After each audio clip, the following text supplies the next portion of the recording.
All right, if you take out your homework so we can take a look at it, I'm going to walk through some of these problems. I'm not going to do them all. I'll do some, and then if I don't address any of the questions when I come back on next class, we can talk about them.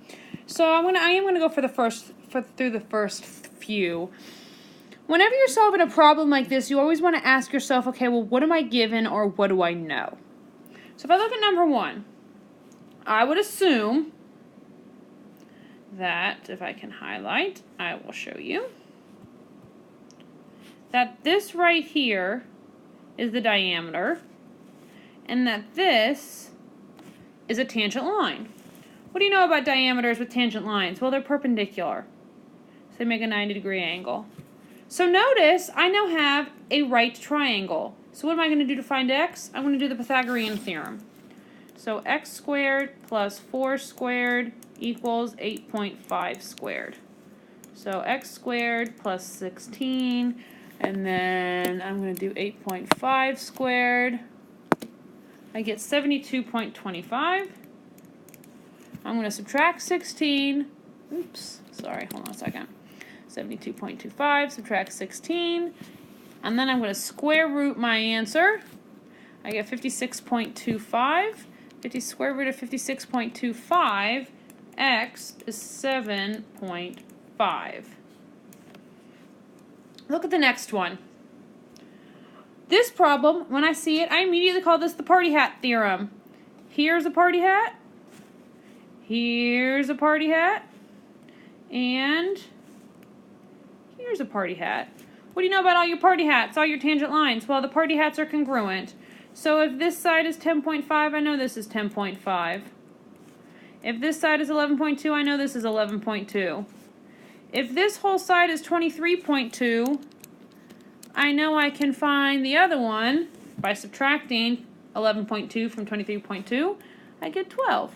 If that's 12, I know this is 12 because all party hats are congruent. So to find the perimeter, I add up all my sides. So 10.5 plus 12 plus 12 plus 11.2 plus 11.2 plus 10.5. I get my perimeter is 67.4. All right, let's look at the next one. What are you given?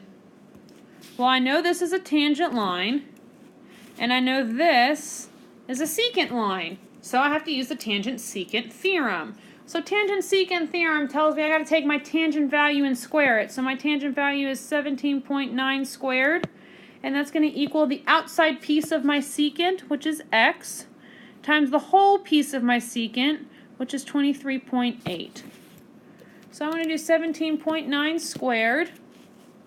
I get 320.41 equals 23.8x.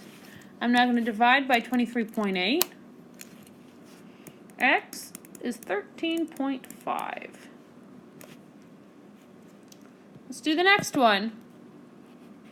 Notice on the next one, what are you given? I'm given a tangent and I'm given a secant. So hey, I'm going to solve this problem exactly as I solved this problem up here. Tangent squared, so x squared, equals the outside piece, 14, times the whole secant. So how do I put 18 and 14 together? Well, I add them. 14 plus 18 is 32. So 14 times 18, I get x squared equals 252. I'm now going to square root everybody. I get 15.8. If I take a look through this front side, we've covered all of those similar types of problems. So go ahead and flip your paper. Let's look at some of these. Let's do number 2. So let's highlight. Notice this is a secant, and this right here is also a secant. So I'm going to do secant, secant.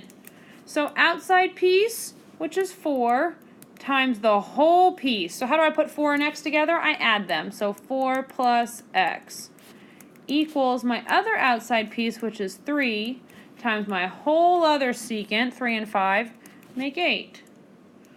So now I'm going to solve. 16 plus 4x equals 24.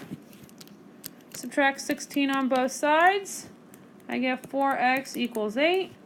So x equals 2. Let's now look at number 3. What are you given? 2 secants, so I'm doing secant, secant.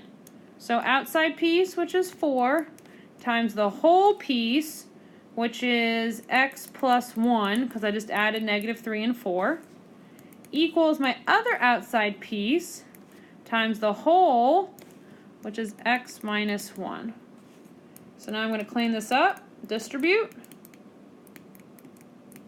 So now I'm going to subtract 4x, I get x. I'm going to add 5, I get 9.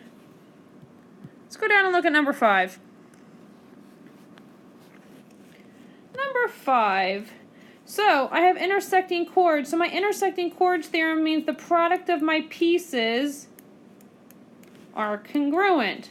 So 9 times 4x equals 8 times 4x plus 2. Notice I had to put 4x plus 2 in parentheses because I was multiplying two things by 8. So I got to make sure I put those in parentheses. So I got 36x equals 32x plus 16. So I have 4x equals 16, so x equals 4. Last problem I want to talk about is number 7. What are you given? I'm given a tangent and a secant, so I'm going to do my tangent-secant theorem. So tangent squared equals my outside piece, which is x, times the whole piece, which is x plus 5. So now I have 36 equals x squared plus 5x. When you see this problem, how do you know you're not going to be able to solve for x yet? Well, there's no way I'm going to be able to get x squared and x together to get x alone.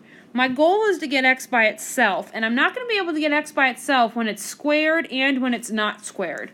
So today, one of our main focuses is, okay, well fine, how do I solve a problem like number 7? So I know you probably struggled on some of that on that one. If you didn't, that's awesome, but that's where our main focus is for the day.